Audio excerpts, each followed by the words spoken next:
So with update 1.25.1, we got Onslaught Light, and this is going to be where the Obsidian actually shines. When I first got this tank, I didn't really enjoy it very much. But this game mode makes the Obsidian very strong indeed, because it gets the same ability that the E50M would get in the tier 10 version of Onslaught, which is called Fury. When activated for 12 seconds, the gun reload time is reduced by whatever level it might be at that time. Also, the gun dispersion after firing, during movement, and hull and turret traverse is reduced by whatever level it might be at the time of activating it. The timer will reset when you cause damage by ramming or shooting from a distance under 150 meters, which means that if you were level 3, you would get a 35% reload reduction off of what is already an insanely fast reload. And fair enough, it's not going to be the highest amount of damage per shot, being only 200, but that is going to keep someone permatracked very, very fast. And also take into consideration that the Obsidian has quite troll armor, this can do a lot of damage to an enemy team if they don't know what to do with it. So let's go ahead and play a game with the Obsidian, and hopefully I can show you what I mean. Even at the start of the game, someone's just said, looks like we've got an Obsidian abuser. It is extremely broken in this mode. So, as you can tell, 4.27, we have our ability down here. I've got it bound to the mouse button. Also, not going to be using food, and I'm not going to be using gold, because this mode is purely just to grind credits. That's the only reason why you should really play this mode, and also to get the rewards. So, pick your best tank, or your favorite tank, and then choose... thank you. And then just try and play to your best of your ability. Now, the Obsidian, it gets passive buffs because of the actual event of this season modifier. So you will gain increased accuracy. And here we go. We can now activate our ability.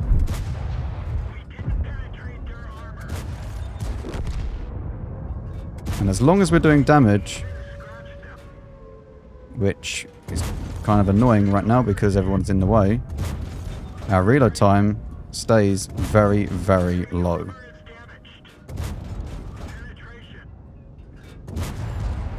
And you can keep people permatrack just like that. And we still have our ability. Obviously, it being only 200 alpha, you don't exactly get the... that's annoying. You don't exactly get the best of options when it comes to tracking people. The best track health penetration. But to actually track people is a little bit hard, unless they don't have any hardening. Let's see what we can do here. I think we're going to die here, though. Unfortunately, we don't really have our team. Yeah. I don't know. I mean, we done 4,000 damage just like that. I don't know whether or not... I don't think we're going to cap out, no. Did we win, though? I mean, we're 2,000 HP up. But yeah, the passive abilities within Onslaught, the passive modifiers, it allows so many tanks to actually just play the game. Because even tanks with really bad gun handling, you can even just forgo stab on most of them, and they're absolutely fine. Because you get minus minus 0.15 dispersion, just passively to everybody, and you also get plus whatever it is HP boost, which is why you see the VK here, for example, having 2,100 hit points. So if you've never played Onslaught, this is the perfect time to actually get into it. Because this is... I think that it's an incredibly fun game mode. Incredibly good for just chilling out and just playing some games. And some credits at the same time. And it also, if you wanted to get into Tier 10 Onslaught, although this isn't really exactly the same, it's very nice to learn in this, where there's no detriment to anybody. Like, if you lose the game, you lose the game. You just go on to the next one. There's no ranking system or anything like that. Which is both a good and a bad thing, because a ranking system could help out with the amount of clueless players, but at the same time, whatever.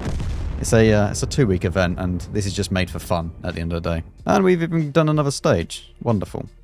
So as you can see, what did I gain? I gained 70k out of that game, and that's not using any boosters at all. So I don't have a clan booster, and I don't have a normal personal credit booster running. So for the people that were saying that they've nerfed the income, they really haven't. Because considering that this was a 2-minute game that I spent, I just made 70k. What really matters in this game mode is that you are in the action and not kind of just doing nothing or sniping at distance, unless you are a tank that is playing that role like a Skorpion G. In that case, then yes, you can snipe at distance. But usually a brawling tank is going to earn a lot more credits just because it's in the action. It can use its role and it will do a lot of damage, as you can see. I mean, we done 4,000 damage there in 2 minutes. This is all without gold. So the Obsidian, I think, is the most broken tank in this game mode. However, if you want to play something that's a little bit more chilled out and relaxed, Skorpion G works quite well as well. Okay, so the Skorpion G.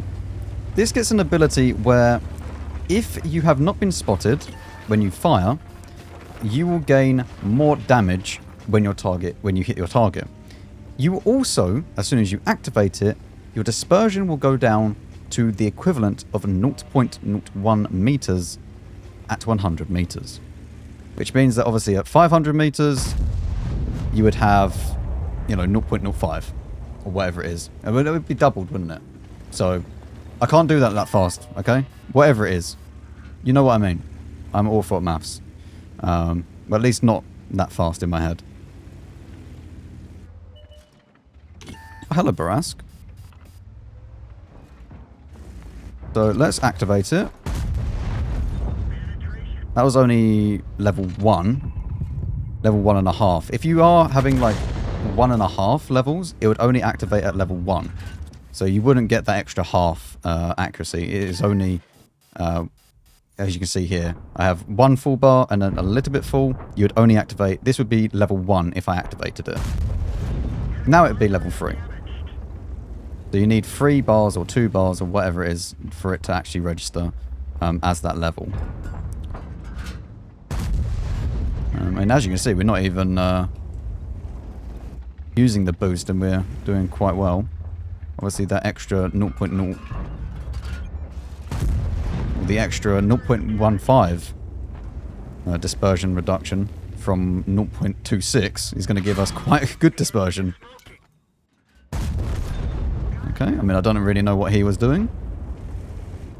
I mean, the ideal way of playing this tank is not actually how I'm playing it at the moment. It would actually be to remain hidden, because then you would gain the damage boost and you'll get like 600 alpha. I'm not too sure if we... really? Not too sure if we managed to do the 600 alpha on him. Alright, well, I think I'm going to die here. The one really annoying thing about the Skorpion G is that I can't use intuition. Because you would need to train a completely new new commander. I'm going to try and reverse around here, and then at least maybe I'm getting a little bit safer. Not too sure where the CLC's actually gone.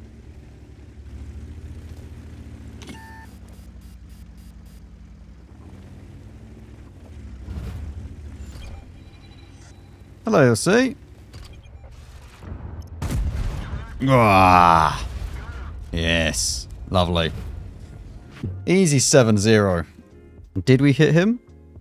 507. I don't know if we hit while we were hidden. So yeah, but still 3,000 damage, and we only gained 40k from that because we're just not in the action. You know, like this is other people's spotting and whatnot. Like this isn't our own spotting.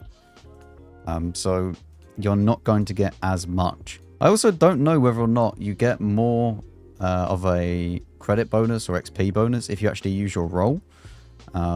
So if I use my ability and actually done it correctly, then maybe I'll gain more. I'm not sure. But yeah, the Skorpion G and the Obsidian are 2 of the best tanks that you can play, at least currently.